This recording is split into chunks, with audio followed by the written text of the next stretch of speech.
రమ్మంటే ఎవరు వస్తారు చర్చికి? 11కి 10:30కి ఎవరు వస్తారా? మండే రోజు ఆరాధన పెడదామంటే ఎవరు వస్తారా? దుర్గాపురం గారు మీకు పని లేదా అంటారు, అవునా కదా? ఏమంటారు? మండే రోజు ఆరాధన పెడదాం మీరు అందరూ రమ్మన్నారు అనుకోండి, వస్తారా? రారు. సండేనే మనకి దేవుడు మనకి ఏర్పాటు చేసిన దినం, పరిశుద్ధ దినం. హల్లెలూయా. ఎవరు వచ్చినా ఎవరు రాకపోయినా, ఎవరు ఉన్నా లేకపోయినా ఆదివారం ఆగదు, దేవుని స్వార్థ ప్రకటింపక మానదు. సరే, దేవుని వాక్యంలో కొన్ని మాటలు మనం ధ్యానం చేసుకుందాం. ఇది బైబిల్ తీసేవాళ్ళు చదవండి, కొన్ని రిఫరెన్స్ కూడా చెప్తాను. కీర్తన గ్రంథం 18వ అధ్యాయం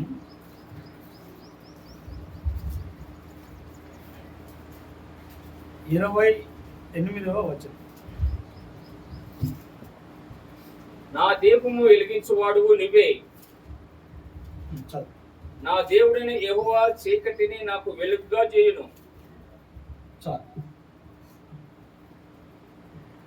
కీర్తన గ్రంథము 18వ అధ్యాయం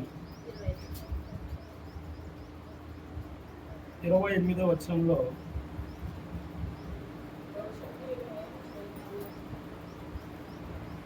అక్కడ ఏం రాయబడిందంటే, నా దీపము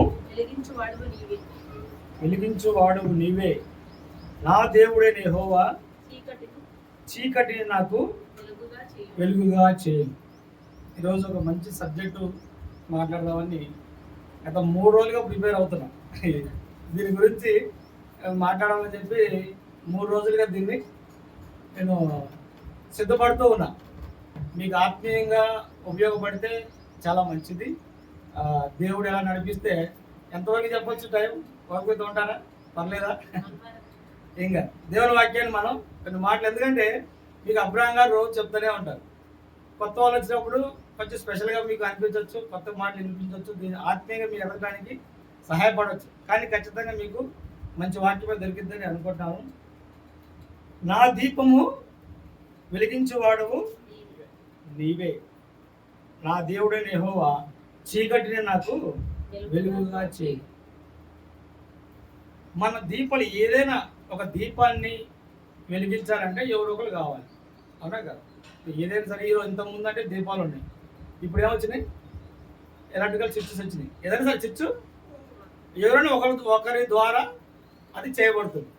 కానీ బైబిల్ గ్రంథంలో చాలా దీపాలని రకరకాలుగా మనం దీపాలు చూసుకుంటా ఉన్నాం. అయితే ఈరోజు నేను కొత్తగా నేను దీని గురించి చెప్పాలనుకున్నాను. మన ఆత్మ గురించి, మన దీపం గురించి నేను ఈరోజు మాట్లాడదలుచుకున్నాను. మన దీపాన్ని వెలిగించేవాడు ఎవరు? ఈరోజు రక్షింపబడిన నీవు, ఈరోజు ఎంతమంది ఉన్నారు బాప్తిజం తీసుకున్న వాళ్ళు? బాప్తిజం తీసుకున్నాను, ఓకే. మనం బాప్తిజం తీసుకున్నామంటే అర్థమైంది, మన దీపాన్ని దేవుడు, అలా కదా? ఇప్పుడు ఫర్ ఎగ్జాంపుల్ చీకటి, ఇప్పుడు కరెంట్ లేదు, దీపాన్ని వెలిగించాము. ఎందుకు వెలిగిస్తాం మనము? వెలుగు మనకి కావాలి, అంతే కదా? ఇప్పుడు మనకి లైట్లన్నీ ఎందుకు వేసాం? వెలుగు అంటే చీకటి ఉండకూడదు. చీకటి ఉంటే కనపడరు, చీకట్లో నడవలేము, చీకట్లో కూర్చోలేము, చీకట్లో మాట్లాడుకోలేము, చీకట్లో చేయలేము. మనకి ఏం కావాలి? ఈ లోకపరంగా మనకి వెలుగు మనకు అవసరం. అయితే ఆత్మీయంగా కూడా మనకి వెలిగించే వాళ్ళు కావాలి. మనకి వెలిగించే వాళ్ళు కూడా చాలా అవసరం. మన దీపాన్ని వెలిగించేవాడు దేవుడైతే, ఆ దేవుడు చేస్తున్న పని అంటే చీకటిని పారదోలుతాడు. ఏం చేస్తాడండి? చీకటిలో నుండి మనకి వెలుగుని మనల్ని వెలిగించాడు. ఒకప్పుడు మన బ్రతుకు, మన జీవితం, మన స్థితిగతులు, మనం ఉన్న స్థితి, మనం పుట్టిన స్థితి, మనం నడిచిన స్థితి, మనం ఎన్నుకున్న మార్గం, వీటన్నిటినీ దేవుడు తీసివేశాడు, అవునా కదా? ఒకప్పుడు మనం నడిచిన నడక దేవుడు తీసేశాడు. చీకటిలో ఉన్న నిన్ను, పాపపు ఊబిలో, పాపములో నడుస్తున్న నిన్ను, లేకపోతే దేవునికి దూరంగా ఉన్న నిన్ను దేవుడు ఏం చేశాడంటే, దేవుని దగ్గరికి నిన్ను పిలుచుకొని ఆయన నిన్ను వెలిగించాడు. సామెతల గ్రంథం 20వ అధ్యాయం 27వ వచనంలో ఒక మాట అక్కడ రాస్తాడు. ఆయనే స్వయంగా మనకు పెట్టాడు అనమాట. సామెతల గ్రంథం 20వ అధ్యాయం 27వ వచనంలో, నరుని ఆత్మ యెహోవా పెట్టిన దీపము, అది అంతరంగములనియు శోధించును. మన అందరూ చెప్పండి ఒకసారి. నరుని ఆత్మ యెహోవా పెట్టిన దీపము. చెప్పండి, అలా చెప్పండి. నరుని ఆత్మ యెహోవా పెట్టిన దీపము, అది అంతరంగములన్నీ శోధించును. మనకి దేవుడు ఏం పెట్టాడు? ఆత్మ పెట్టాడు. ఏం పెట్టాడు? ఆత్మ. ఈ ఆత్మ ఏం చేసింది? అంతరంగాలన్నిటినీ ఏం చేస్తుంది? శోధిస్తుంది. అంటే చూస్తుంది, పరిశోధిస్తుంది, నిన్ను గుర్తు చేస్తుంది. ఏ ఆత్మ? దేవుని పెట్టిన ఆత్మ మనకందరికి ఏం చేస్తుందట? పరిశోధిస్తుంది కదా. ఈ పరిశోధించినప్పుడు మనం కూడా చాలా విషయాలు చూస్తూ ఉంటాం, పరిశోధిస్తూ ఉంటాం. దేవుడు మనకు పెట్టింది ఎందుకంటే నీ అంతరంగాన్ని పరిశోధించడానికి. దేన్ని? పైకి మనం ఎంత బాగున్నా, పైకి ఎంత భక్తిగా ఉన్నా, పైకి దేవుని సన్నిధికి వచ్చినా, ఈ దేవుడు పెట్టిన ఆత్మ మనల్ని ఏం చేస్తుంది? పరిశోధిస్తుంది, చూస్తుంది, గ్రహిస్తుంది, తెలుసుకుంటుంది. మనం దేవుని దృష్టికి పైకి మన అభ్రంగానికి చెప్పకపోయినా, లేకపోతే చర్చి మెంబర్కి చెప్పకపోయినా ఎవరు చూస్తున్నారు? ప్రతి విషయాన్ని అంతరంగము, నీ అంతరంగంలో ప్రతి దాన్ని దేవుడు పరిశోధిస్తున్నాడు. అందుకే బెర్క్మెన్ ఒక పాట రాస్తారు కదా, నన్ను చూచువాడా, నిత్యం కాచువాడా, పరిశోధించి తెలుసుకున్నావు, చుట్టూ నన్ను ఆవరించావు, కూర్చుండుట లేచియుండుట, కూర్చుండుట లేచియుండుట, బాగుగా ఎరిగి ఉన్నావు అయ్యా, బాగుగా ఎరిగి ఉన్నావు కదా. చాలా మంచి పాట, చాలా అర్థంతో కూడిన పాట. నన్ను చూచువాడా. మన అంతరంగాలన్నిటిని చూసే దేవుడు. ఈ రోజుల్లో నడుస్తున్న ఈ రోజుల్లో దేవుని వైపు తిరిగే వాళ్ళు సంఖ్య తక్కువైపోయింది. ఆత్మీయత స్థితి, ఈ ఆత్మను కాపాడే స్థితి లేదు. దేవుడు పెట్టిన ఈ ఆత్మ, దేవుడు పెట్టిన ఈ దీపాన్ని వెలిగించుకోవాలనే ఆలోచనే లేదు. ఎలా వెలిగించుకోవాలో, వెలిగించిన దీపాన్ని ఆరిపోకుండా ఎలా చూసుకోవాలో ఎవరికి అర్థం కావట్లేదు. మేము ఉన్నాములే అనుకుంటున్నారు, క్రైస్తవంలో ఉన్నాం అనుకుంటున్నారు, క్రీస్తులో ఉన్నాం అనుకుంటున్నారు, లేకపోతే క్రీస్తు వలె నడుచుకుంటున్నాము అని బైబిల్ గ్రంథం చెప్తుంది కదా అని అనుకుంటున్నారు తప్ప ఆయన ఆత్మ దీపాన్ని ఆర్పేసుకుంటున్నారు. ఆయన వెలిగించిన అంతరంగం చూస్తే ఏ ఒక్కరు కూడా దేవునికి ఇష్టలుగా ఉన్నట్టు కనపడతలేదు. అందుకే యెహోవా పెట్టిన దీపము, ఆయన చీకటిని పారదోలాలంటే ఈరోజు నువ్వు నేను మన రక్షణ పొందిన దినాల్లో, ఇప్పుడు మనం మారు మనసు పొంది బాప్తిసం పొందుకొని రక్షణ పొందినాం, మారు మనసు పొందినాం. ఆ దినాల్లో మనం ఎందుకు పొందుకున్న రక్షణ? మనం ప్రభువు యేసు క్రీస్తుని నమ్మి ఆయనని విశ్వసించి మనం వాగ్దానం కూడా చేశాం. ఏం వాగ్దానం చేశాం? బాప్తిసం తీసుకునేటప్పుడు వాగ్దానం అడుగుతారా? ఏమని అడుగుతారు? దేవుని యందు నమ్మకంగా ఉంటావా? ఏం చెప్తాం? ఎస్, ఉంటాం. కష్టాల్లో, నష్టాల్లో, సుఖాల్లో వినదీయక దేవుని యందు క్రీస్తు కొరకు నువ్వు శ్రమల్లో పాలు పొందుకుంటావా? చెప్పారా? చెప్పలేదా? చెప్పారా? మరి క్రీస్తులో పాలు పంచుకోవడం అంటే ఏంది? ఆయన శ్రమల్లో పాలు పంచుకోవడం ఏంది?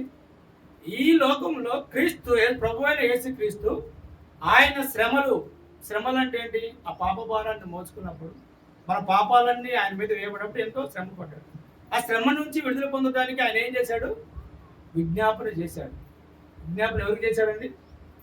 తండ్రికి చేశాడు. ఆ శ్రమలలో మనం పాలు పొందుకోవాలి. అందుకే ఈ ఆత్మ అనేది మన హృదయంలో దీపంగా పెట్టి ఉన్నాడు. చాలా మంది ఏమనుకుంటారంటే దేవుడు నన్ను పెట్టాడు, ఆత్మ నన్ను పెట్టాడు, ఊపిరి నాకు పెట్టాడు, ఈ ఊపిరి ఉన్నంతకాలం నాకేమి కాదు. కానీ ఆయన ఆత్మను మనం ఎన్ని సంవత్సరాలు బతుకుతామండి? మనం ఎన్ని సంవత్సరాలు బతుకుతాం? దేవుడు బైబిల్ ప్రకారం ఒకప్పుడు 900 సంవత్సరాలు బతికారు. ఇప్పుడు 70 అధిక బలం ఉంటే బైబిల్ ప్రకారం 80 సంవత్సరాలు. ఈ 80 సంవత్సరాల వయసుకి వచ్చరికి ఇప్పుడు ఈ రోజుల్లో 40 దాటినాయి అనుకోండి, ఇంకా బీపీలు, షుగర్లు, రకరకాలు అన్నీ దూరైపోతున్నాయి. దేవుడు చెప్తున్న మాటలు ఆ ఆత్మని ఎందుకు పెట్టాడో గ్రహించకుండా యవన కాలాన్ని మొత్తం దాన్ని దుర్వినియోగం చేసుకుంటూ ఉన్నారు. ఏ కాలాన్ని? యవన కాలాన్ని దుర్వినియోగం చేసుకుంటూ ఉన్నారు. ఈ లోకం వైపు పరిగెత్తునేవారు. దేవుని ఆత్మ గురించి ఎవరు కూడా మనకి గ్రహించుకోవట్లేదు. ఒక మాట జ్ఞాపకం చేస్తాను. దానియేలు గ్రంథం 12వ అధ్యాయంలో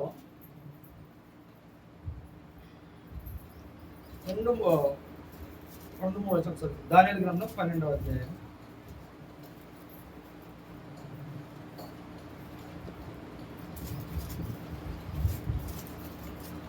2-3 వచనాలు. మరియు సమాధులలో నిద్రించు అనేకులు మేలుకొనెదరు, కొందరు నిత్య జీవము అనుభవించుటకు, కొందరు నిందల పాలగుటకు, నిత్యముగా హేములగుటకు మేలుకొందురు. తర్వాత బుద్ధిమంతులైతే ఆకాశ మండలంలోని జ్యోతులను పోలిన వారై ప్రకాశించెదరు. నీతి మార్గం అనుసరించి నడుచుకున్నట్లు ఎవరు అనేకులను తిరుపుతారో వారు నక్షత్రములో నిరంతరము ప్రకాశించెదరు. ఈ వాక్య భాగంలో చాలా క్లియర్గా మనకి రాయబడి ఉంది. సమాధుల్లో నిద్రించిన అనేకులు మేల్కొంటారు. మన జీవితము ముగించిన తర్వాత అంటే మనం మరణించిన తర్వాత అంటే చనిపోయిన తర్వాత మరలా మనం ఏం చేస్తాము? లెగుస్తాం. మరలా మనం ఏం చేస్తాము? మరణం అందరికి వస్తుందా రాదా? ఖచ్చితంగా మరణం అనేది ఏది వచ్చినా రాకపోయినా మరణం అనేది అందరికి వస్తుంది. మరణం అయిన తర్వాత క్రైస్తవుని యొక్క నిరీక్షణ, క్రైస్తవుని యొక్క ఉద్దేశము, క్రైస్తవుని యొక్క నిరీక్షణ ఏంటి? మరణం అయిన తర్వాత అంతా ఉంటుంది మనకి. ఈ శేష జీవితము ఈ కొద్ది కాలం కాదు. ఈ కొద్ది కాలానికి మనం ఏదో సంతోషపడటానికి కాదు. క్రీస్తు మనల్ని ఎన్నుకుంది, ఆయన ఏర్పాటు చేసుకుంది, ఆయన ఆత్మ మనలో పెట్టింది. ఎందుకంటే మరలా ఈ ఆత్మ దేవుని దగ్గరికి తీసుకుని వెళ్ళాలి. ఈ ఆత్మ తీసుకొని వెళ్ళినప్పుడు అప్పుడు మన జీవితం అప్పుడు ప్రారంభమవుతుంది. ఎన్ని సంవత్సరాలు? యుగాలు. ఎన్ని సంవత్సరాలండి? యుగాలు. ఈ లోకంలో మనం ఈ మట్టితో, మానవ శరీరంతో మనం బ్రతికినప్పుడు, మనం జీవించినప్పుడు ఓన్లీ కేవలం కొన్ని సంవత్సరాలు మాత్రమే. ఇది ఒక ప్రయాణం లాంటిది. ఇదేంటండి? ఇప్పుడు ఊరికి వెళ్తాం, మనం బస్ స్టాప్ వస్తే దిగుతామా లేదా? అట్లా వెళ్ళిపోతామా? ఇది కూడా ఒక ప్రయాణమే. మనం పాటలు పాడుతూ ఉంటాం చనిపోయినప్పుడు కదా, పరదేశులము ప్రియులారా మన పురమిది కాదిదియో నిజముగా పాడవా? మరి ఈ మాటలన్నీ ఏంటి? దేవునిలో నువ్వు ఎప్పుడైనా ఉన్నప్పుడు ఆత్మ నీకు పరిశోధిస్తూ ఉంటుంది, అంటే జ్ఞాపకం చేస్తూ ఉంటుంది. నువ్వు చేసే ప్రతి పనిని, ప్రతి విషయాన్ని, ప్రతి మాటను నీకేం చేస్తుంటుంది? నువ్వు నడిచే నడువులో, నువ్వు చూసే చూపులో, నువ్వు ఆలోచించే తలంపుల్లో, నువ్వు చేసే ప్రతి పనిలో దేవుడు నిన్ను పరిశోధిస్తూనే ఉంటాడు. ఈ పురం మనది కాదని తెలుసు. ఈ పురము మనది కానే కాదు. మన ఈ మట్టిలో మనం సమాధి చేయబడాలి. ఈ మట్టిలో మనము సమాధి చేయబడాలి. అది ఎవరైనా సరే, చిన్నపిల్లలు, ఒక్కొక్కరు చిన్నపిల్లలు చనిపోతారు, యవన వయసులో చనిపోతారు, ముసలి వాళ్ళైనా చనిపోతారు. ఎప్పుడైనా సరే చనిపోవాల్సిందే. చనిపోయిన తర్వాత మనకి దేవుని దగ్గరికి అప్పుడు మనం అంటూ ఉంటాం, యేసయ్యా నిన్ను చూడాలని ఆశ మనం పాటలు పాడుతూ ఉంటాం. నీ దగ్గరికి రావాలని, నీతో గడవాలని, నీతో నడవాలని, నీ చెయ్యి పట్టుకోవాలని మనం ఎంతో మన పాటల ద్వారా, వాక్యాల ద్వారా మనం చదువుకుంటూ ఉంటాం. అవునా? మరి యేసయ్యను చూడాలంటే మనం ఈ లోకంలో ఎలా ఉండాలి? మరి యేసు దగ్గరికి చేరుకోవాలంటే ఇప్పుడు సమాధుల్లోంచి లేచిన తర్వాత ఇక్కడ ఏం మాట్లాడుతున్నాడు? కొందరు నిత్య జీవం అనుభవించటకు, కొందరు నిందల పాలవుటకు. రెండు ఉన్నాయి లేవా? మనం మరణించిన తర్వాత ఈ ఆత్మ ఖచ్చితంగా లేపుతుంది. సమాధిలోంచి దేవుడు లేపుతాడు. లేపినప్పుడు కొందరు నిత్య జీవం అనుభవించడానికి, కొందరు నిందల పాలవడానికి. అదే తర్వాత వచ్చిన అంటాడు, బుద్ధిమంతులైతే ఆకాశ మండలంలోని జ్యోతులను పోలిన వారే ప్రకాశించెదరు. నీతి మార్గం అనుసరించి నడుచుకున్నట్లు ఎవడు అనేకులను త్రిప్పుదురో వారు నక్షత్రం వలె నిరంతరము ప్రకాశించెదరు. ఆమేన్. హల్లెలూయా, హల్లెలూయా. మనం నిరంతరం ప్రకాశించే వాళ్ళంగా ఉండాలంటే ఎవరు అనేకులను త్రిప్పుదురో. ఎక్కడ తిప్పాలి? ఎక్కడ తిప్పాలండి? చాలా మంది వాళ్ళ మార్గంలోకి మనం వెళ్ళిపోతాం. ఈరోజు ఏం ప్రార్థన పోలేదేమంటే సాతాను మార్గంలోకి వెళ్ళిపోయినట్టే. ఈరోజు మన ఈ లోకానుసరమైన విషయాలు చాలా మందిని తిప్పుతూ ఉంటాం, మన దగ్గరికి పిలుస్తూ ఉంటాం. కానీ బైబిల్ గ్రంథం ఏం చెప్తుంది? నువ్వు నక్షత్రం వలె నిరంతరం ప్రకాశించాలి. ఇప్పుడు మనం చీకట్లో పడుకున్నప్పుడు నక్షత్రాలు చూస్తూ ఉంటాం. ఎంత సంతోషంగా అనిపించింది మనకి కదా. ఎన్ని నక్షత్రాలు, ఎన్ని జ్యోతులు, లెక్కింపలేని నక్షత్రాలు. బా, ఆ చంద్రుడు, ఆ సూర్యుడు అయిపోయినాక అటు ఆరు బయట ఇప్పుడు పడుకుంటే చంద్రుడు, నక్షత్రాలు, చుక్కలు, ఆయన చిన్నప్పుడు కథలుగా చెప్పుకుంటా ఉంటాం కదా. ఈ నక్షత్రాలు వలె నువ్వు నిరంతరం ప్రకాశించాలంటే అనేకులను తిప్పాలి, అనేకులను యేసు వైపు మార్గంలో నడిపించాలి, అనేకులను నీ ఆత్మ, ఈ నువ్వు దేవుడు పెట్టిన ఆత్మను వినియోగించుకోవాలి. మరి అనేకులను తిప్పకపోతే మన పరిస్థితి ఏంది? మనమే దేవుడి సన్నిధికి రావడానికి నలుగురు ఫోన్ చేయాలి, నలుగురు చెప్పాలి, గుర్తు చేయాలి. శనివారం రోజు ఫోన్ చేసి మరీ జ్ఞాపకం చేయాలి. ఏమని? రేపు వర్షిప్. అప్పుడు గారు మెసేజ్ పెడతా ఉంటారు కదా, రేపు వర్షిప్, అది సండే. ప్రతిరోజు మీకు జ్ఞాపకం చేయాలి. ఈ రోజుల్లో క్రైస్తవాన్ని జ్ఞాపకం చేసుకునే రోజులు వెళ్ళిపోయినాయి. ప్రార్థన ప్రార్థన ప్రార్థన, కృప కృప కృప, మహిమ మహిమ మహిమ. ఆ పరిశుద్ధులతో కలిసి మనం ఏం చేస్తాం? అక్కడ నిత్య జీవం అక్కడ ఉండి ఏం చేస్తాం? మనం పనులు చేసుకుంటామా? లేకపోతే ఏమన్నా కూరగాయలు కోసి వంట వండుకుంటామా? లేకపోతే బట్టలు ఉతుక్కుంటామా? ఏం చేస్తాం? అక్కడ పరిశుద్ధులతో 24 పెద్దలతో కలిసి నిత్యము స్తుతి స్తుతి స్తుతి స్తుతి స్తుతి స్తుతి యాగం చేసుకుంటూ ఉండాలి. దేవుని నామాన్ని మహిమపరుస్తూ ఉండాలి, దేవుని నామాన్ని ఘనపరుస్తూ ఉండాలి. ఆయన నిత్యము దూతలతో కొనియాడబడే దేవుడు మన దేవుడు, పరిశుద్ధులైన దేవుడు. ఆయన రక్తంలో కడగబడిన మనము పరిశుద్ధులమే. ఆయన రక్తంలో విమోచింపబడిన మనము కూడా ఆయన దగ్గర నిరంతరము ఆయన స్తుతించే వాళ్ళుగా, ఆయన్ని కొనియాడే వాళ్ళంగా మనం ఉండేటప్పుడు మనం ఈ లోకంలో అనేకులను ఆయన వైపు తిప్పాలి. రక్షణ పొందిన నువ్వు ఒకసారి జ్ఞాపకం చేసుకో. నువ్వు ఎంతమందిని దేవుని వైపు తిప్పుతున్నావు? ఎంతమందికి దేవునికి రక్షణ నువ్వు చూపిస్తున్నావు? అసలు మనకు ఆశ ఉందా? నేను దేవుని దగ్గరికి వెళ్తాను, ఈ లోకంలో మన సమాధి చేయబడిన తర్వాత ఈ ఆత్మ దేవుని దగ్గరికి వెళ్తుంది, దేవుని దగ్గర నేను సజీవంగా ఉంటాను, దేవునితో నేను నడుస్తాను. ఆ పరలోక పట్టణం అది వర్ణించలేని పట్టణం. వెండి బంగారు, ఈరోజు చూడండి, వెండి బంగారాలు చెవులకి ముక్కులకి చేతులు తగిలించుకుంటున్నారు. అక్కడ ఎండి బంగారాలు. మనం నడిచే వీధే బంగారపు వీధి. మనం నడిచే వీధులు బంగారంతో తయారు చేయబడతాయి. మనం ఉండే గృహాలు వజ్ర వైడూర్యాలతో నిర్మింపబడతాయి. మనకి ఈ లోకంలో మనకు కావాల్సిన ఏంటి? ఈ లోకంలో నిరీక్షణ ఏంటి? ఈ లోకంలో మనం చేదక్కిది ఏంటి? ఆ లోకంలో నక్షత్రాలే ఎదగాలంటే ఈ లోకంలో ఆయనతో పాటు శ్రమలు అనుభవిస్తూ, ఎవడైతే తన సిలువనెత్తుకొని మోయాలి, శ్రమ అనుభవించాలి, క్రీస్తుని పోలి నడుచుకోవాలి, క్రీస్తు శ్రమల్లో పారువాయిలు ఉండాలి. అందుకే దేవుడు చెప్తాడు, మీరు నన్ను పోలి నడుచుకోండి. ఎవరిని పోలి నడుచుకోవాలండి? క్రీస్తుని పోలి నడుచుకోవాలి. మనం ఈ లోకంలో మనం చేయాల్సిన పని ఏంటంటే ఆయన గురించి చదువుతూ ఉండాలి, ఆయన త్యాగం గురించి చదువుతూ ఉండాలి. ఎంతో మంది భక్తులు చరిత్రలు, బుక్స్, వాళ్ళ యొక్క దేవుని అనుభవాలు, ప్రత్యక్షతలు, దేవుళ్ళు చేసిన విజ్ఞాపాలు, ఎన్నో బుక్స్ రాసి ఉన్నారు. మనకి ఆయన్ని తెలుసుకున్నప్పుడు, ఆయన గురించి గుర్తెరిగినప్పుడు ఓకే, ఆయన గురించి తెలుసుకున్నాక మన అంతరంగాన్ని దేవుడు పరిశోధిస్తున్నాడు. నువ్వు ఎక్కడ తప్పిపోయినా, ఎక్కడ నువ్వు దిగజారిపోయినా, ఎక్కడ నువ్వు వెనకబడ్డా, ఏ స్థితిలో నువ్వు వెనకబడినా దేవుని దగ్గరికి నువ్వు చేరలేవు. కొందరు నిత్య జీవం అనుభవించడానికి, కొందరు నిందల పాలు అనుభవించడానికి. ఇప్పుడు నిజంగా అనేకలు తిప్పే విధంగా ఉంటే ఆకాశములో నక్షత్రములను పోలిన వారే ప్రకాశించెదరు. ప్రకాశించాలని ఉందా లేదా? ఈ లోకం మటుకు చాలనుకుంటున్నారా? ఈ లోకం మటుకు చాలనుకుంటున్నారా? ఈ లోకం మటుకు చాలు సంతోషంగా మంచి బట్టలు, మంచి తిండి, మనకి మంచి హోదా, మంచి ఆరోగ్యం, మంచి శక్తులు చాలనుకుంటున్నారా? దేవుని వైపు చూడండి. దేవుడు ఎందుకు వచ్చాడండి? యవన కాలంలో 33 సంవత్సరాలప్పుడు మంచి యవన కాలంలో దేవుడు తన శరీరాన్ని ఈ లోకంలో మన కొరకు సిలువ పైన అర్పించి తన చివరి రక్తపు బొట్టు వరకు కార్చి అనేక మాటలు మనతో చెప్పి మాట్లాడి, నేను వస్తాను, తిరిగి లేస్తాను, చనిపోతాను, మీ కొరకు రక్తం కాస్తున్నాను, సజ్జులు లేపడానికి నేను బలియాగదానం చేసుకుంటాను, మీరు సిలువను ఎత్తుకోండి చెప్తున్న దేవుణ్ణి మనం జ్ఞాపకం చేసుకుంటూ ఉండాలి. తర్వాత దేవుని గ్రంథం మనం కొన్ని మాటలు తెలుసుకుందాం. రోమపత్రిక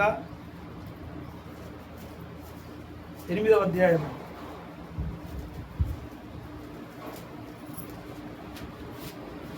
రోమపత్రిక 8వ అధ్యాయం 11వ వచనం. మృతుల్లో నుండి యేసు లేపిన వాని ఆత్మ మీలో నివసించిన ఎడల, మృతుల్లో నుండి క్రీస్తు యేసును లేపిన వాడు సావునకు లోనైన మీ శరీరములను కూడా మీలో నివసించుతున్న తన ఆత్మ ద్వారా జీవింపజేయును. మృతులో నుండి యేసును లేపిన ఆత్మ మీలో నివసించిన ఎడల మీరు తన ఆత్మ ద్వారా జీవింపబడదురు. మృతులలో నుంచి యేసును లేపిన ఆత్మ, ఏ ఆత్మ అది? మృతులలో నుండి యేసును లేపిన ఆత్మ దేవుని ఆత్మ. ఈ దేవుని ఆత్మ మనలో ఉండాలని చెప్తాడు. మొదటి కొన్ని వచనాలు ఫస్ట్ చదువుకున్న 8వ అధ్యాయం.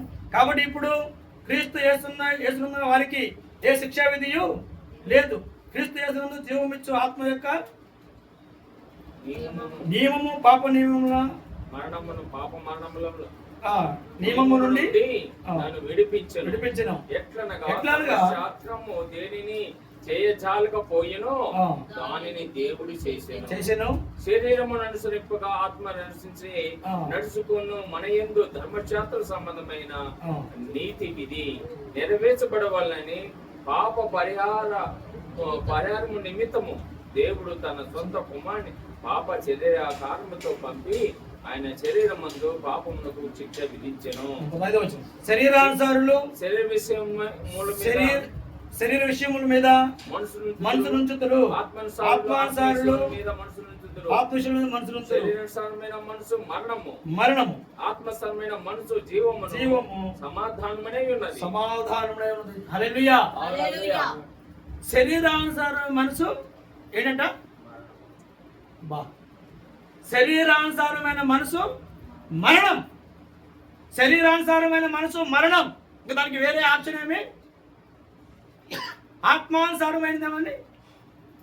ఆయన జీవమునకు. మనకు శరీరానుసారమైన మనసు, శరీర అనుకూలమైన మనసు మనకుంటే అది మనకి ఏం చేస్తుందంట? మనల్ని మరణింపజేస్తుంది. మనల్ని మన జీవితాన్ని నాశనం చేస్తుంది. శరీర అనుసరణ మనసు, శరీర ఆశలు, శరీర కోరికలు, శరీరం. మనం లేచిన కాంచి, ఉదయం లేచిన కాంచి మన శరీరంతోనే మాట్లాడుతున్నాం. పొద్దులేసి ఏం చేద్దామా, ఎక్కడికి వెళ్దామా, ఏం తిందామా, ఏం తిరుగుదామా, కానీ దేవుని దగ్గర దేవుని ఆత్మతో ఎంతసేపు మనం మాట్లాడుతున్నాం. ఎప్పుడు శరీరానుసారమైన జీవితమేనా? ఎప్పుడు శరీరానుసారంగా మనం జీవిస్తున్నామా? మనం ఈరోజు ఉదయం లేచినాం అనుకోండి, బైబిల్ ఎన్నిసార్లు చదివినాం, దేవునితో ఎన్నిసార్లు మాట్లాడినాం, దేవునితో ఎన్నిసార్లు సంభవించినాం, దేవుడు మనకి మనం పాట పాడుతాం కదా. మనం సమయాన్ని దేవునికి ఎన్ని వంతు ఇవ్వాలండి? 10వ వంతు మనం కదా. 10వ వంతు 71 కాదు, లేకపోతే దశంభాగాలే కాదు, కానుకలే కాదు. మన సమయాన్ని, మన జీవితాన్ని దేవునికి అర్పించాలి. ఉదయం లేచిన కాడి నుంచి మన దేవునితో మాట్లాడాలి. ఖాళీ టైంలో దేవునితో మాట్లాడాలి, దేవునితో సంపాదించాలి. ప్రభువా నీ ఆత్మని శక్తి నాకు దయచేయి. ఎప్పుడు అనుభవం వస్తుంది? ఎప్పుడు ఆత్మ అనుభవంలోకి మనం ఎప్పుడు వెళ్తాం? ఆత్మను మనం పొందుకోవాలని ఎప్పుడు మనకు తప్పని ఉంటుంది? ఆత్మానుసారమైన జీవితం మనం జీవించినప్పుడే ఆ ఆత్మను పొందుకోవడానికి మనకి ఆ యొక్క మనసును, ఆ యొక్క ప్రార్థన, విజ్ఞాపన, యోచనను మనం చేస్తూ ఉంటాం. ఏలియా భక్తుని దగ్గర ఉన్న శిష్యుడు ఎవరండి? ఏలియా భక్తుని దగ్గర ఎవరున్నారు? ఎలీషా. ఎవరున్నారండి? ఉన్నారా లేదా? అర్థమవుతుందా భాష? ఏలియా దగ్గర ఎవరున్నారు? ఎలీషా.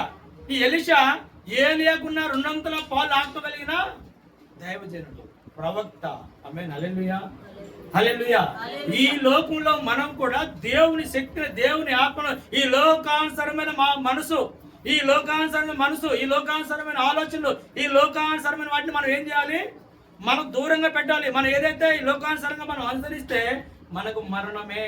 కింద వచ్చిన మనం చదువుకుందాం. ఆత్మానుసారమైన మనసు జీవనకు సమాధానమైనది. ఏలియనగా శరీరానుసారమైన మనసు దేవునికి విరోధమై ఉన్నది. అది దేవుని ధర్మశాస్త్రముకు లోబడదు, ఏ మంత్రమును లోబడలేదు.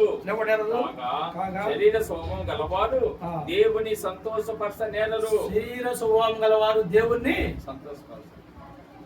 సంతోషపరిచేవారు కూడా కొన్ని వస్తాయి. కింద దేవుని ఆత్మ మీలో నివసించిన ఎడల మీరు ఆత్మ స్వభావము గలవారై కానీ శరీర స్వభావము గలవారు కాదు.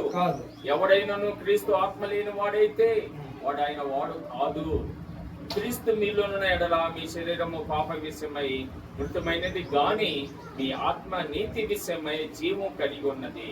మృతుల్లో నుండి యేసును లేపిన వాని ఆత్మ మీలో నివసించిన ఎడల మృతుల నుండి క్రీస్తు యేసును లేపిన వాడు సావునకు లోనైన మీ శరీరమును కూడా మీలో నివసించుతున్న తన ఆత్మ ద్వారా జీవింపజేయును. హల్లెలూయా, హల్లెలూయా.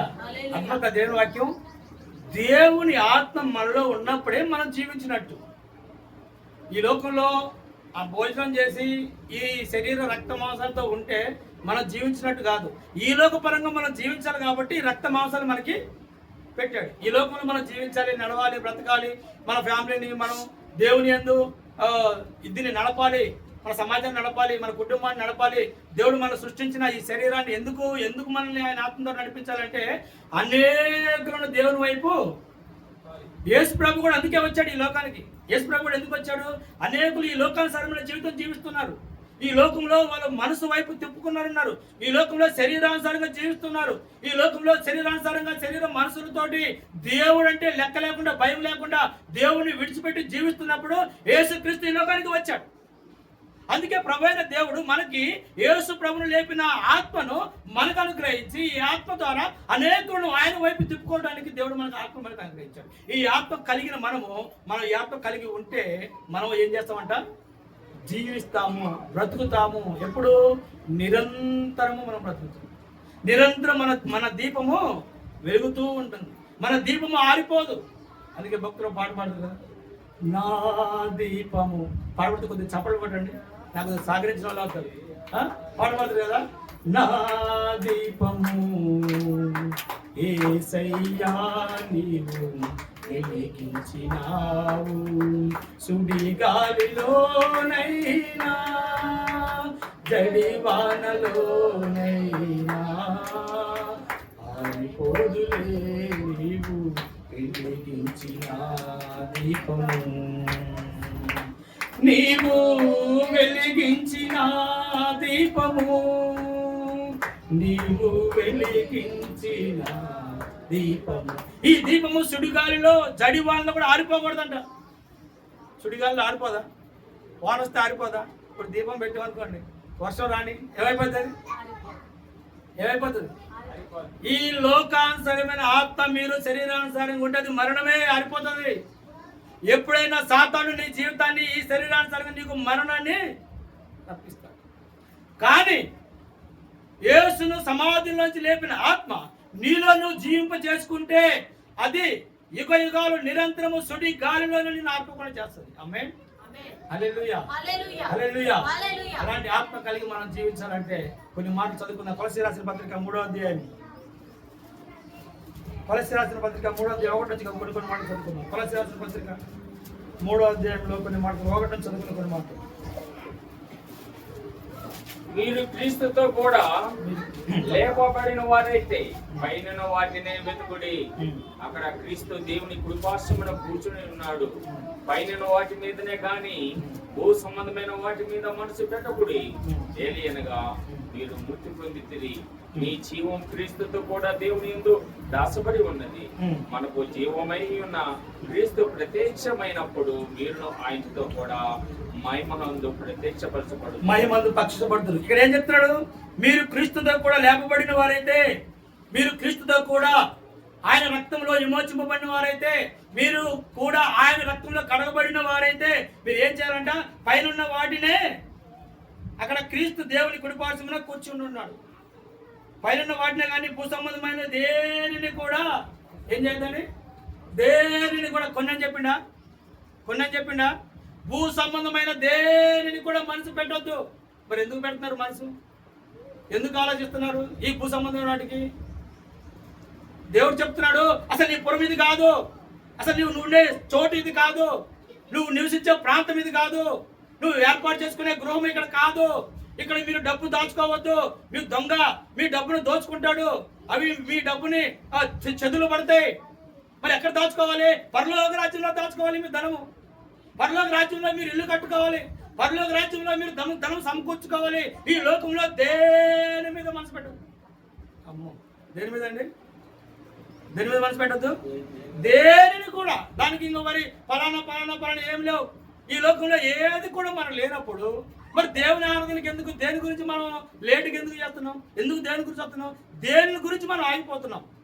దేవుని మందిరానికి యేసయ్య దగ్గర రావడానికి మనకు అడ్డంకులు రావడానికి కారణం ఏంటంటే ఈ లోకంలో మనం మనసు పెట్టి ఉన్నాం. మన వస్తువుల మీదనో, మన ఆస్తుల మీదనో, మన భార్య. కొన్ని బైబిల్ గ్రంథంలో కొన్ని మాటలు చదివితే మీ భార్య మీద కానీ, నీ కొడుకు మీద కానీ, తల్లి మీద కానీ, దేని మీద ఎవరి మీద ప్రేమించకూడదంట. అమ్మో, ఏ రోజులండి? అసలు ఎవరి మీద ప్రేమించకూడదు. మొదట దేవుందే. మొదట మీరు దేవుని రాజ్యాన్ని, నీతిని మీరు ఎవరు ఎదగాలండి? ఈ రోజుల్లో దేవుడు మాట దేవుడు ఎరుగు. మనకి, మన పిల్లలకి ఏం కట్టుకుంటున్నాం? ఎల్ఐసీలు కట్టుకుంటున్నాం. ఎందుకు? మన తర్వాత దేవుడు, మన తరాలు పనికి వస్తాయి. ఇల్లులు మనకొకటి, మన పిల్లాడికి ఒకటి, ఇంకా పిల్లాడికి వాడికి ఇంకా రేటు పెరిగితే ఇంకొకటికి ఒకటికి. ఇది ఎందుకు వస్తాయండి? బైబిల్ గ్రంథంలో ఏం రాయబడింది? మరి బైబిల్ ఏం పాటిస్తున్నాం మనం? బైబిల్ గ్రంథాన్ని ఏం అనుసరిస్తున్నాం మనం? బైబిల్ గ్రంథం ఏం చెప్తుంది? ఒకడు లోకమంతా సంపాదించుకొని, లోకంలో అంతా సంపాదించుకొని, నా ప్రాణమా తినుము తాగుము సుఖించమని చెప్తే దేవుడు ఏం మలుపుతున్నాడు? అరే ఎర్రివాడా, ఈరోజు నీ ప్రాణం పోతే ఎక్కడుంటావు? అది మనకు కావాల్సింది. ఈ రోజు నీలో దేవుని ఆత్మ లేకపోతే నువ్వు ఎక్కడుంటావు? ఎలా జీవిస్తావు? ఆ నరకంలో, నిత్య నరకాగ్నిలో. ఈ రోజు మనం బ్రతకడం కోసమే, ఇంకా కొన్ని మాటలు చెప్తాను, కొన్ని మాటలు ఇంకా ధ్యానం చేసుకుందాం. బ్రతకడం కోసమే మనం జీవిస్తున్నాం, కానీ దేవుని వైపు చూడ. కింద కొన్ని వాళ్ళు చదువుకుందాం. అప్పుడు కింద వచ్చిన 23 వచ్చింది చదవండి. మోసము ప్రతిఫలముగా పొందుదామని ఎరుగుదురు కనుక మీరు చేసినను అది మనుషుల నిమిత్తం కాక ప్రభు నిమిత్తము మన స్ఫూర్తిగా చేయుడి. మీరు ప్రభు అయిన యేసుక్రీస్తు 12 వచ్చింది. కాగా దేవుని చేత ఏర్పరచబడిన వారును, పరిశుద్ధులను, ప్రియులైన వారికి తగినట్టుగా జాలిగల మనసును, దయాలత్వమును, వినయమును, సాత్వికమును, దీర్ఘశాంతమును ధరించుకొనుడి. ఎవడైనను తనకు హాని చేసినని ఒకడినొకడు ఎల్లా ఒకడు సహించుకొని ఒకరినొకడు క్షమించుడి. ప్రభు మిమ్మల్ని క్షమించలాగని మీరును క్షమించుడి. వీటన్నిటిపైన సంపూర్ణతకు అనుబంధమైన ప్రేమను ధరించు. క్రీస్తు అనుగ్రహించి సమాధానం మీ హృదయంలో ఏలుచుండనేది. ఇందుకొరకే మీ యొక్క శరీరంగా పిలువబడుతుంది. మరియు కృతజ్ఞతలో ఉండి సంగీతములతో, కీర్తనలతో, ఆత్మ సంబంధమైన పద్యములతోనూ ఒకరినొకడు బోధించు, బుద్ధి చెప్పుకుంటూ కృపా సహితంగా మీ హృదయంలో దేవుని గురించి గానం చేయొచ్చు. సమస్త విధములైన జ్ఞానంతో క్రీస్తు వాక్యం మీలో సమృద్ధిగా నివసింపనీయుడి. ఆమేన్. హల్లెలూయా, హల్లెలూయా. ఈ వాక్యాలు రోజు చదువుతున్నారా? ఈ వాక్యాలు రోజు గ్రహిస్తున్నారా? మీరు ఒకరినొకరు ప్రేమించుకోండి, ఒకరినొకరు బుద్ధి చెప్పుకోండి, ఒకరినొకరు మీ హృదయంలో దేవుని వాక్యాన్ని ఉంచుకోనండి, మీ హృదయంలో దేవుని వాక్యాన్ని ధ్యానించుకోనండి, ఒకరినొకరు ప్రేమ కలిగి ఉండండి, జాలి కలిగి, దయ కలిగి, నిర్దోషత్వం కలిగి. ఇవన్నీ కూడా మనకి ఏంటంటే మన ఆత్మీయ స్థితికి మెట్లు, మన ఆత్మీయ స్థితికి ఎదుగుదల, మన ఆత్మీయ స్థితి ఆ పరలోక రాజ్యంలో మనం తిరిగి లేచిన తర్వాత పరలోక రాజ్యంలో మనం ఉండాలంటే, దేవునితో కలిసి మనం జీవించాలంటే ఇవన్నీ మన హృదయంలో ఏముంచుకోవాలి? వాక్యాన్ని ఉంచుకోవాలి. ఇవి మన హృదయంలో ఏముంచుకోవాలి? ఒక వాక్యం చెప్పండి చూడకుండా, ఏదైనా ఒక వాక్యం మీకు తెలిసిన గబగబ 4-5 వర్షాలు చెప్పండి, చెప్పగలరా? ఏదైనా బైబిల్ గ్రంథంలో మీకు నచ్చిన వాక్యం, మీరు చదువుకున్న వాక్యం రోజు ఒక అధ్యాయం చెప్పండి. మన హృదయంలో వాక్యం లేదు. అందుకే దేవుడు ఆదియందు వాక్యము దేవుని యొద్ద, ఆ వాక్యమే దేవుడై ఉండే సజీవులుగా మీ మధ్య ఉన్నది. వాక్యము మనలో లేకపోతే, మన హృదయంలో లేకపోతే దేవుడు లేనట్టే. వాక్యం అంటే ఎవరు? వాక్యం అంటే ఎవరు? దేవుడే వాక్యమై ఉన్నాడు. మరి నీ హృదయంలో దేవుని వాక్యం ఉందా? దేవుని పరిశుద్ధత ఉందా? దేవుని మాటలు ఉన్నాయా? మన హృదయంలో దేవుని వాక్యత లేకపోతే, దేవుని ఆత్మ లేకపోతే మరి మనం ఎలా జీవిస్తాం పరలోక రాజ్యంలో? అసలు నమ్మకం ఉందా? పరలోక రాజ్యం పోతాం నమ్మకం ఉందా? ఉందా లేదా? మరి పరలోక రాజ్యం పోవడం అంత ఈజీ కాదు. చాలా క్వాలిఫికేషన్ ఉండాలి. ఈ లోకంలో చాలా తగ్గించుకోవాలి. ఈ లోకంలో అన్నింటిని వదిలేయాలి. భూ సంబంధమైన వాటి మీద మనసు పెట్టకూడదు. పరలోక సంబంధమైన వాటి మీద ధ్యానం చేయాలి. అసలు పరలోక సంబంధమైన వాటి ఏంటి? పరలోకంలో ఏముంటాయి? పరలోకంలో ఎలా జీవిస్తాము? పరలోకంలో జీవించాలంటే నేనేం చేయాలి? పరలోకం వెళ్ళాలంటే నా జీవితంలో నేను ఎలా మలుచుకోవాలి? ఎలా తగ్గించుకొని ఉండాలి? ఎలా ఆత్మీయ స్థితిని మన జీవితం ఈ లోకంలో గడపాలి? అపోస్తలుడైన పౌలు తన శేష జీవితాన్ని ఎప్పుడైతే దేవుని గురించి తెలుసుకున్నాడో, సౌలుగా ఉండి దేవుని వెలుగును చూశాడో, దేవుని రక్షణ అనుభవించాడు, దేవుని గురించి తెలుసుకున్నాడు, దేవుని యొక్క సజీవమైన ఆ యొక్క వెలుగును తను చూశాడు, అప్పటి నుంచి తన కిరీటం కొరకు, నూతనమైన జీవిత కిరీటం కొరకు పోరాడుతూనే ఉన్నాడు. ఎక్కడన్నా ఆగాడా? నా కొరకు జీవి కిరీటము ఉంచబడిందని చెప్తున్నాడు. తను కొన్ని మాటలు జ్ఞాపకం చేసుకుందాం. పేతురు రాసిన పత్రిక 4వ అధ్యాయం, కొన్ని మాటలు 1 నుంచి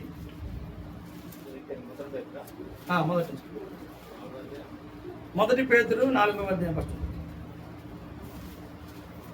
యేసు క్రీస్తు 4వ అధ్యాయం 4:1 నుంచి. క్రీస్తు శరీరమందు శ్రమపడిన గనుక మీరును బట్టి మనసును ఆయుధముగా ధరించుకొనండి. మీరు అట్టి మనసును ఆయుధముగా ధరించుకొనండి. శరీర విషయంలో శ్రమపడిన వాడు శరీరమందు జీవించు మిగిలిన కాలము ఇంకా మీదట మన జాలను అనుసరించి నడుచుకొనక దేవుని ఇష్టానుసారముగానే నడుచుకొని పాపముతో జోలి ఇంకా పాపముతో ఉండెను. మనము దేవుడు ఏం చెప్తున్నాడంటే ఈ 4వ అధ్యాయంలో మనం పాపము జోలికి వెళ్ళొద్దు, పాపం వైపు వెళ్ళొద్దు. ఆ పాపము పరిస్థితులు ఏంటి? 3వ వచనంలో చెప్తున్నాడు. అక్కడ మనము పోకిరి చేష్టలు, దురాశ, మద్యపానము, అల్లరితో కూడిన ఆటపాట్లు, త్రాగుబోతు విందులు, చేయదగిన విగ్రహ పూజలు మొదలైన వాటిని నడుచుకొనుచు అన్యజనులు ఇష్టానుసారముగా గతించిన కాలం చాలు. దేవుడు ఏం చెప్తున్నా అంటే, మీరు మీ జీవితాన్ని ఇప్పటి వరకు దేంతో పోకిరి చేస్తారు, తర్వాత దురాశలు. ఏమాశలండి? మన క్రైస్తవుడుగా ఉన్న ప్రతి ఒక్కరికి ఎటువంటి దురాశలని ఉండకూడదు. దురాశలు అంటే మనకు మించిన ఆశ ఉండకూడదు. మనకి దేవుడు ఏమి అనుగ్రహించాలో దేవుడికి తెలుసు, మనకి ఏమి ఇవ్వాలో తెలుసు, దేవుడు మనకి అనుగ్రహించాలో, మనకి ఏది సమకూర్చాలో తెలుసు. అందుకే దేవుడు అంటాడు, ఆకాశ పక్షులను చూడండి, అవి విత్తవు కోయవు, వాడికి అసలు దిగిలే లేదు. దేవుడే వాడికి సమృద్ధిగా అనుగ్రహిస్తాడు. అందుకే దేవుడు అంటాడు, మీకు దురాశలు ఉండకూడదు. దురాశలు ఉంటే మీరు ఈ లోకం వైపు మనసు పెట్టినట్టే. ఈ లోకం వైపు మనసులో మీరు అనుసరిస్తే దానికి కారణం మరణం. మీరు పైన వాటిని అనుసరిస్తే నిత్య జీవం. ఈ లోకం వైపు ఈ పోకిరి చేష్టలు, దురాశలు, మద్యపానం, అల్లరితో కూడిన ఆటపాటలు, సినిమా పాటలు, అల్లరితో కూడిన ఆటపాటలు ఏదైనా సరే దేవునికి అయిష్టం. మరి నీ జీవితంలో అలాంటి పరిస్థితులు ఉంటే దేవుడు చెప్తున్నాడు. తర్వాత విందులు, త్రాగుబోతు విందులు, చేయదగిన విగ్రహ పూజలు అంటే మనం దేవుని బొమ్మ పెట్టుకున్న విగ్రహ పూజ.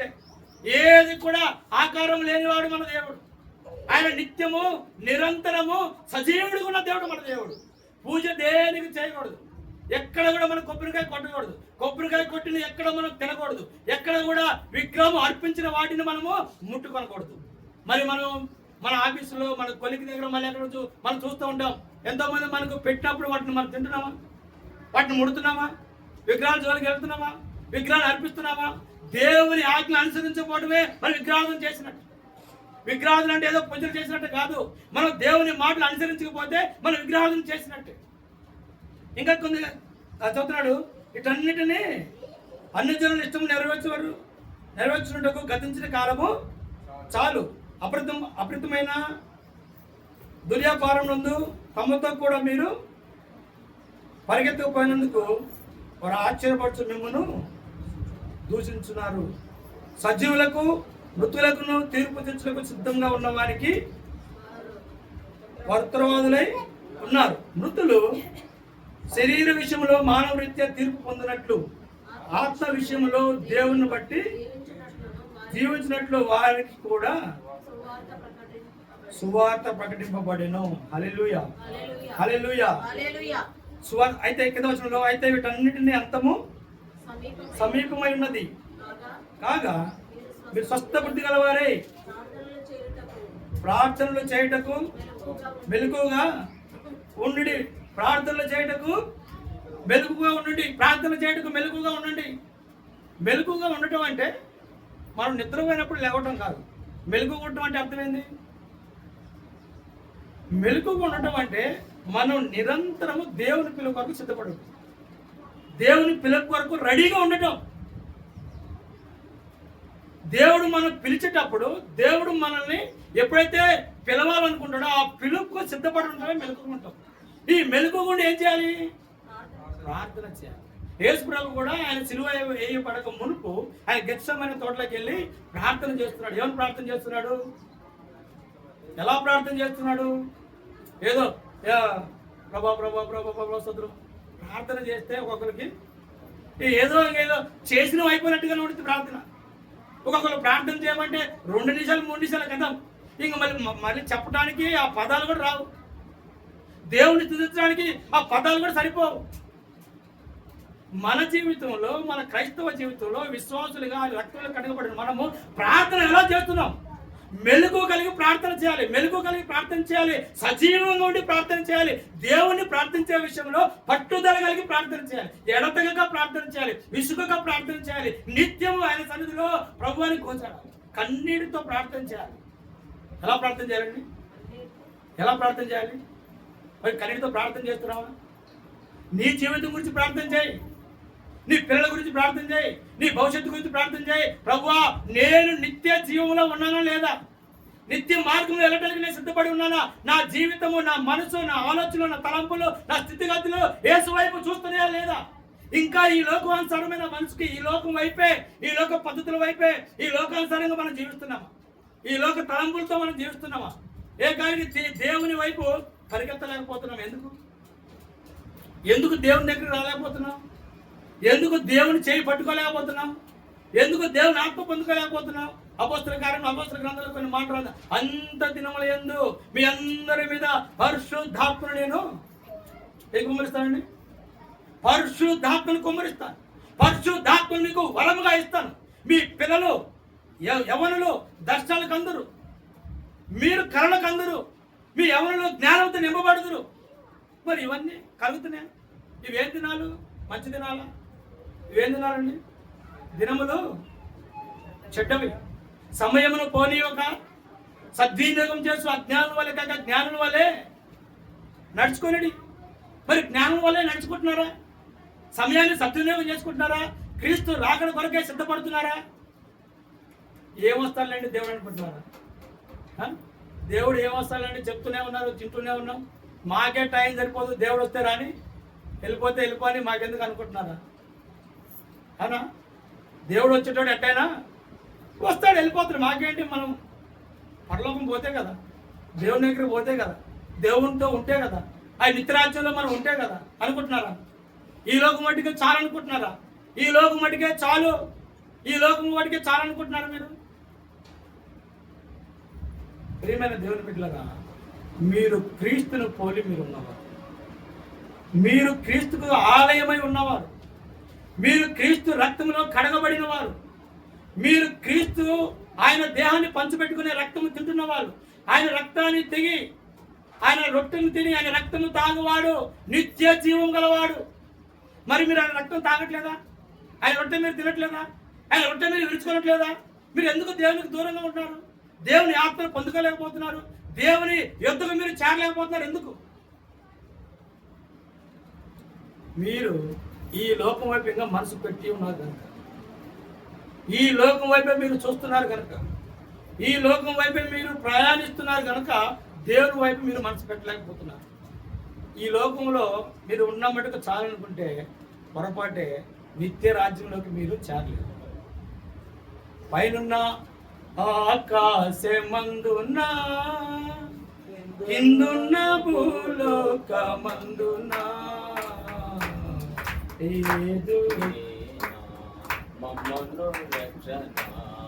ఏదు క్షమాపణ. పైనున్న ఆకాశము మన రాజ్యం, పైనున్న ఆకాశమే మన దేశం, యేసుతో కూడా నివసించే రాజ్యమే మన రాజ్యం. ఆయనతో కూడా యుగయుగాలు నిత్య జీవము నిరంతరము గాన స్తుతి గానాలతో ఉండటానికి మనం ఈ లోకంలో మరణించాలి. ఈ లోకంలో మరణించేటప్పుడు, ఈ లోకంలో మనం సమాధి చేపట్టేటప్పుడు, ఈ లోకం మనం మట్టిలో కలిసిపెట్టేటప్పుడు యేసు ప్రభును లేపిన ఆత్మను కలిగి మనం ఉండాలి. ఆమేన్. ఏ ఆత్మ కలిగి ఉండాలి? మనం ఏదైతే యేసును లేపిన ఆత్మను మనము కలిగి ఉండాలి. కొన్ని వచనాలు చదువుకుందాం. ఆ కింద కొంచెం ముందుకెళ్తే 12వ వచనంలో, ప్రియులారా మిమ్మును శోధించుటకు మీకు కలుగుచున్న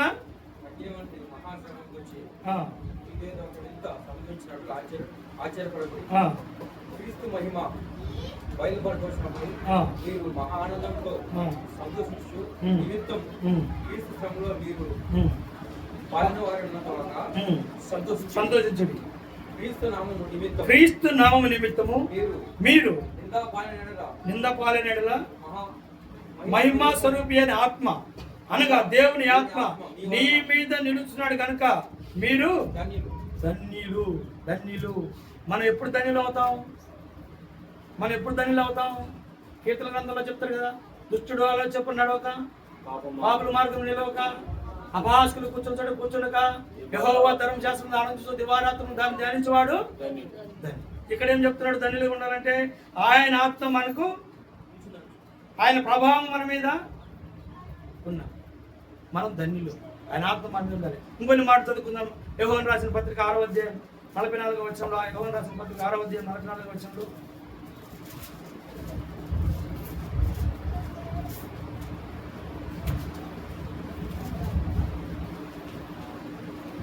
యోహాను సువార్త 6వ అధ్యాయం 44వ వచనం. నన్ను పంపిన తండ్రి వారిని ఆకర్షించితేనే గాని ఎవడును నా యొద్దకు రాలేడు. అంతే దినమున నేను వారిని లేపుదును, వారందరూ దేవుని చేత బోధింపబడుదురు అని ప్రవక్తల లేఖనములో రాయబడి ఉన్నది. కనుక తండ్రి వలన విని నేర్చుకున్న ప్రతి వాడు నా యొద్దకు వచ్చును. దేవుని యొద్ద నుండి వచ్చిన వాడు తప్ప మరి ఎవడును తండ్రి. 44వ వచనం ఏం రాశాడండి? నన్ను పంపిన తండ్రి వారిని ఆకర్షించితేనే గాని ఎవడు నా యొద్దకు రాలేడు. అంత దినమున వారిని నేను లేపుదును. ఆమేన్. హల్లెలూయా. దేవుని ఆత్మ మనల్ని ఏం చేయాలి? ఆకర్షించాలి. ఏం చేయాలండి? ఆకర్షించాలి, ఆవరించాలి, మనల్ని పట్టుకోవాలి, మనతో ఉండాలి. అప్పుడే అంత్య దినాన మనం లేస్తాం. అప్పుడే లేపబడిన మనము నింద్ర పాల్గొడుకు కాకుండా నిత్య జీవం అనుభవించడానికి మనం లేవాలంటే దేవుని ఆత్మ మనకి ఆకర్షించాలి. ఏ ఆత్మ అండి? దేవుని ఆత్మ మనకి ఆకర్షించాలి, మనల్ని పట్టుకోవాలి, మనం ఆత్మ అనుభవాన్ని పొందుకోవాలి. ఆత్మను మనం పొందుకొని ఉండాలి, పరిశుద్ధాత్మను అనుభవించి మనం ఉండాలి. రక్షణ పొందిన నీవు దేవుని ఆత్మ కలిగి నువ్వు జీవించాలి. మరి నువ్వు ఎప్పుడైనా దేవుని ఆత్మను పొందుకున్నావా? దేవునితో దేవుని భాషలో మాట్లాడినావా? దేవుని దర్శనాలు చూసావా? దేవుని మాటలను గ్రహించుకున్నావా? ఆయన ఆత్మ అనుభూతి నువ్వు పొందుకున్నావా? మరి ఎట్లా లేపబడతావు? నువ్వు ఎట్లా సజీవులుగా ఉంటావు? దేవుని రాజ్యంలో ఎట్లా ప్రవేశించబడతావు? ఆయన మహిమలో నువ్వు ఎట్లా చేరతావు? మరి చేరకపోతే ఈ మనం ఎందుకు ఎన్ని లోకంలో సంతోషాన్ని అన్ని వదిలిపెట్టి మనం దేవుని దగ్గరికి ఎందుకు వస్తున్నాం? దేవుని ఎందుకు ప్రార్థిస్తున్నాం? దేవుని ఎందుకు ఆరాధిస్తున్నాం? మరి ఎందుకు దేవుని దగ్గర చేరడానికే కదా. మరి ఎన్ని లేకపోతే దేవుడు నా దగ్గర రాలేరు అని చెప్తున్నాడు. మీరు నన్ను చేరలేరు, నా దగ్గర రాలేరు అని చెప్తున్నాడు. మరి అప్పుడు మనం ఏం చేయాలి? ఇదంటే మనం పొందుకోవాలా వద్దా? మనం ఒక డ్యూటీ చేయాలనుకోండి, ఒక ఉద్యోగం చేయాలనుకోండి, క్వాలిఫికేషన్ ఉండాలా కావాలా? ఇప్పుడు మనం ఉద్యోగం చేయాలి, క్వాలిఫికేషన్ అడుగుతున్నాడు కదా. మనకు తగ్గట్టు, మన ఉద్యోగం తగ్గట్టు మనకు లిస్ట్ రాస్తాం. నేను పలానా చదువుకున్నా, పలానా అయితే దానికి తగ్గట్టే మనకి జాబ్ ఇస్తారు. అది కాకుండా నువ్వు 10వ తరగతి చదువుకుంటే కలెక్టర్ జాబ్ ఇస్తారా? ఇస్తారండి? మనం చదువుకుని 10వ తరగతి చదువుకుని అప్లికేషన్ కలెక్టర్ జాబ్ పెట్టిస్తాడా? మరి మన జీవితంలో ఆత్మ లేకుండా, ఆత్మానుభవం లేకుండా, దేవుని దగ్గర నడవటం లేకుండా, మోకాల్లో ప్రార్థన అనుభవం లేకుండా, కన్నిటి ప్రార్థన అనుభవం లేకుండా, దేవుని ఆత్మ ఆకర్షించుకోకుండా నేను పరలోక రాజ్యం పోవాలంటే సాధ్యపడిద్దా? మరి ఎందుకు, ఎలా? అందుకే దేవుడు అంటాడు, మీరు ఈ లోకములో మనసు పెట్టద్దు, ఈ లోకం వైపు మనసు పెట్టద్దు. ఇంకా చదువు టైం అయిపోతుంది. ప్రకటన గ్రంథం 21వ అధ్యాయం కొన్ని మాటలు ధ్యానం చేసుకుంటే మనం ముగించేద్దాం. ప్రకటన గ్రంథం 21వ అధ్యాయం మొదటి నుంచి కొన్ని మాటలు ధ్యానం చేసుకుని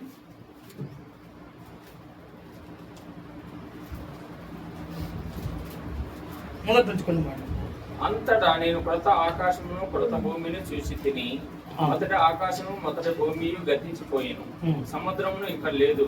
మరియు నేను నూతనమైన యెరూషలేము అను ఆ పరిశుద్ధ పట్టణము తన భర్త కొరకు అలంకరింపబడిన పెండ్లి కుమార్తె వలె సిద్ధపడి పరలోకమందున దేవుని యొద్ద నుండి దిగి వచ్చుట చూసి తిని. అప్పుడు ఇదిగో దేవుని నివాసం మనుషుల్లో కూడా ఉన్నది. ఆయన వారితో కాపురముండును, వారు ఆయన ప్రజలై ఉండును. దేవుడు తానే వారికి దేవుడై ఉండి వారికి తోడై ఉండును. మీ పాట బుక్ లో పాట ఉంటుంది, కరుణాలో ఓ యేసు దేవ్ అన్న పాట నాకు ముఖ్యమైనది. ఇక్కడ ఈ ప్రకటన గ్రంథం 21వ వచనంలో తీసేయండి. ప్రకటన గ్రంథం 21వ అధ్యాయంలో అంతటా కొత్త ఆకాశమును కొత్త భూమిని నేను చూచుతుని, మొదటి ఆకాశమును మొదటి భూమి గతించిపోయిను, సముద్రమును ఇకను లేదు. మరియు నేను నూతనమైన యెరూషలేము అను పరిశుద్ధ పట్టణము తన భర్త కొరకు అలంకరింపబడిన పెండ్లి కుమార్తెను సిద్ధపరిచి పరలోకమున్న దేవుని యొద్ద నుండి దిగి వచ్చుట చూచుతుని. అప్పుడు ఇదిగో దేవుని నివాసము మనుషులతో కూడా ఉన్నది. ఆయన వారితో కాపురముండును, వారు ఆయన ప్రజలై ఉందురు. దేవుడు తానే వారి దేవుడు అయ్యుండి వారికి తోడై ఉండును. మనకు తోడు ఎవరు ఉంటారండి? మనకు తోడు ఎవరు? దేవుడే. మనకు తోడై ఉన్న వాళ్ళు ఎవరంటే మనకు దేవుడే. ఈ లోకంలో ఎవరు మనకు తోడు రారు. మనకి ఈ లోకంలో మనకి ఎవరైనా వస్తారా తోడు? ముదిమి వచ్చే వరకు ఎత్తుకొని వాడు.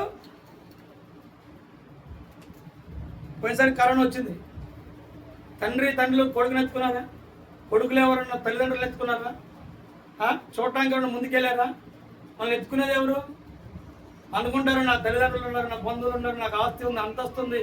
ఏమనుకుంటారంటే నాకు ఈ చేతి నిండా ఉన్నాయి, ఈ చేతి నిండా ఉంగరాలు పెట్టి, లేకపోతే నాకు సమృద్ధిగా ఉందని అనుకుంటారేమో, సమృద్ధిగా ఉందని అనుకుంటున్నారేమో, నేను అనుభవించడానికి తరతరాలు గడపడానికి నేను సిద్ధపరచుకున్నాను అనుకుంటున్నారేమో.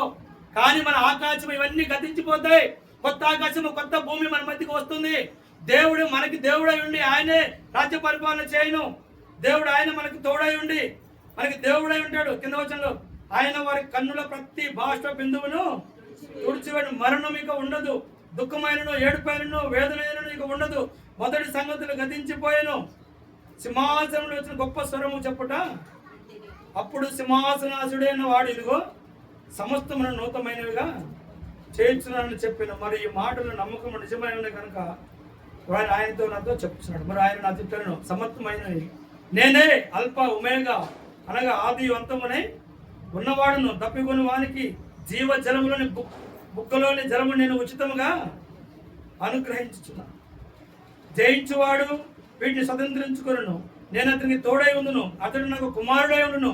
పిరికివారు, ఈ మాట చాలా జ్ఞాపకం చేసుకోండి. 8వ వచనంలో మన దేవుని రాజ్యం చేరాలంటే పిరికివారు, చదవండి, పిరికివారు చెప్పండి, పిరికివారును, అవిశ్వాసులను, అసహ్యులను, నరాంతకులను, వ్యభిచారులను, మాంత్రికులను, విగ్రహార్థికులను, అబద్ధికులందరూ అగ్ని గంధకములతో మండు కుండంలో పాలు.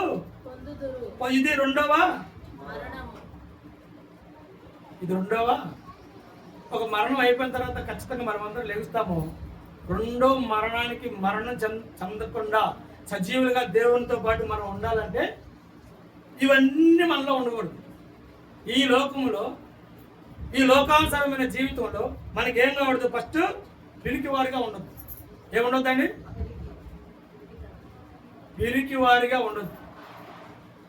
తర్వాత అవిశ్వాసులుగా ఉండొద్దు. మనం ఎవరు? మన పేరేంది? మన పేరేందండి? విశ్వాసులు. అవునా కదా?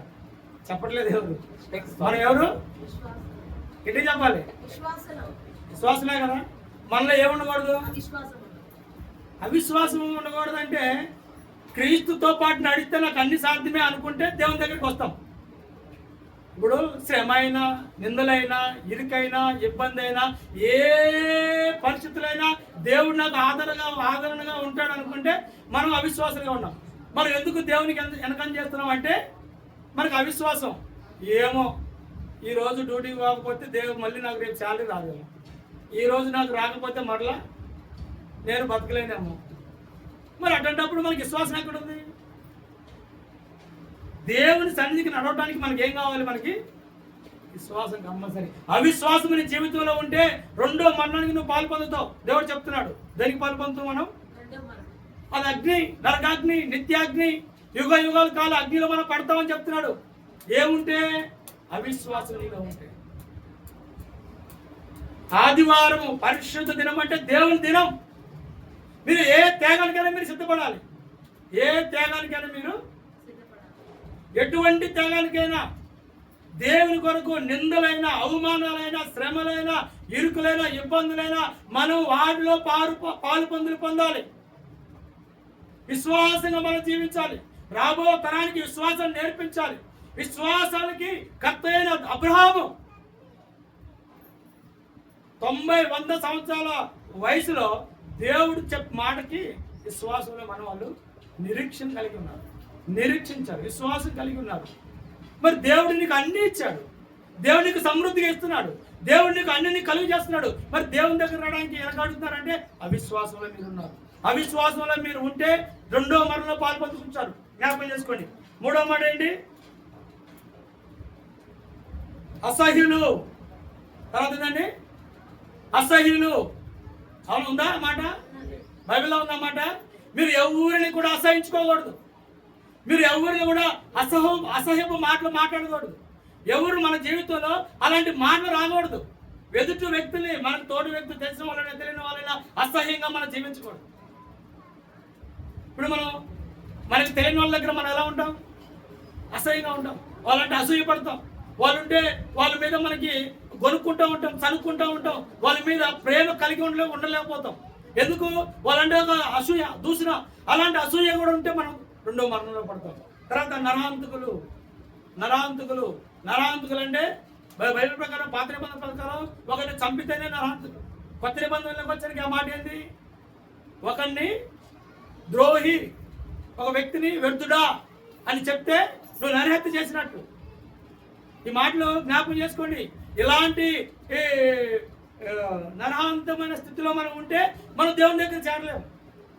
నరహాంతకులు అంటే మనం ఒకరు చంపితేనే కాదు, ఒక మనిషిని వ్యర్థుడా, ఒక మనిషిని కోపగించుకున్నా, ఒక మనిషిని తిట్టినా, ఒక మనిషి మీద మనం ద్వేషం పెంచుకున్నా మనం నరహత్య చేసినట్టే.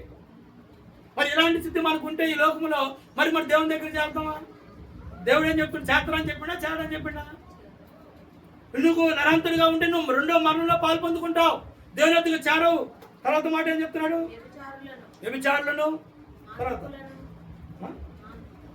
చదవండి, అబద్ధికి మాంత్రికులను, విగ్రహార్థికులను, అబద్ధికులందరూ అగ్ని గంధకముతో మండు గుంతంలో పాలు పొందుతారు. అబద్ధికులు, అబద్ధం చెప్పేవారు, అబద్ధపు మాటలు మాట్లాడేవాళ్ళు. అబద్ధానికి జనకుడెవరు? కర్త ఎవరు? సాతానుడు. మరి మనం అబద్ధం ఆడితే మనం ఎవరు? మనం కూడా సాతాను బిడ్డలమే. మరి దేవుడేమో మిమ్మల్ని రక్షించాను, రక్తంలో కడగబడ్డాను, మిమ్మల్ని కొనుక్కున్నాను, మీరు నా బిడ్డలు అని చెప్తే మనం అబద్ధం ఆడుకుంటూ, పాస్టర్ గారికి అబద్ధాలు చెప్తూ, అందుకే దేవుని వాక్యం చెప్తుంది, మీ దేవుని ఆత్మ మీ అంతరంగాన్ని పరిశోధిస్తుంది. ఏ ఆత్మ? దేవుని ఆత్మ. మీరు ఏ చెప్పినా అబద్ధం అని ఎక్కడ రికార్డులో రాస్తారా లేదా? గ్రంథములు ఇప్పబడిను, గ్రంథములు ఇప్పబడతాయి. మనం చెప్పే ప్రతి మాట, మాట్లాడే ప్రతి మాట, మనం ఉచ్చరించే ప్రతి మాట ఆ గ్రంథంలో రాయబడి లిఖింపబడతాయి. మరి అప్పుడు మనం అబద్ధికులుగా ఉంటే మనకి అగ్నిగంధంలో మనం పడిపోతాం. అందుకే ఈరోజు దేవుడు మీతో మాట్లాడుతున్నాడు.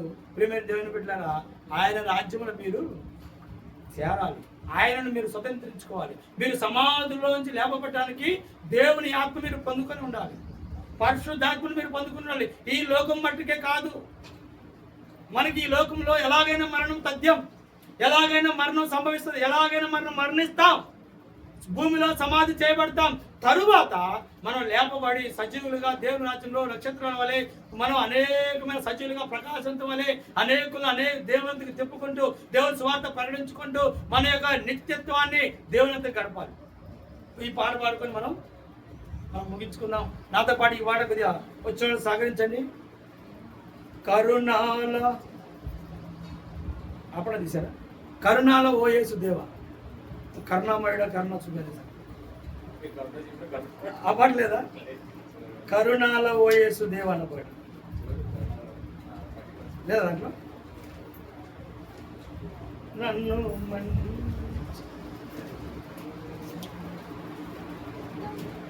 లేనట్టు